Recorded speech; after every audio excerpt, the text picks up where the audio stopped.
Online New Student Registration Day. Receive SMS and email that you already registered as UTM students. Click link given space.utm.my/newstudents for the next step. The link will direct to the new student portal page. Follow the instruction below. Step 1. Registration part. First, go to registration and click product offered. Second, read online procedure and guideline for uploading documents. Third, complete the survey.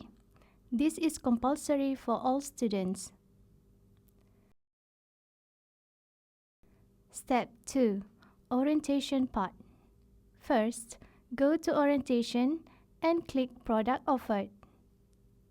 Second, get all information regarding orientation session on this page.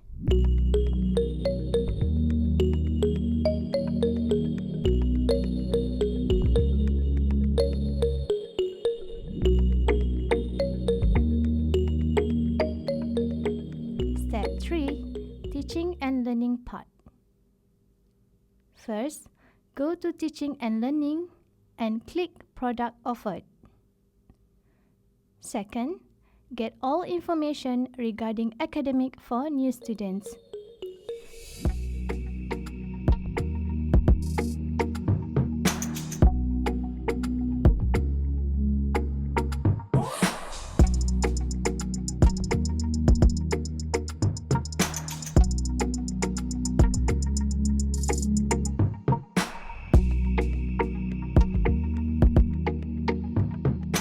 That's all. Congratulations and enjoy your online classes.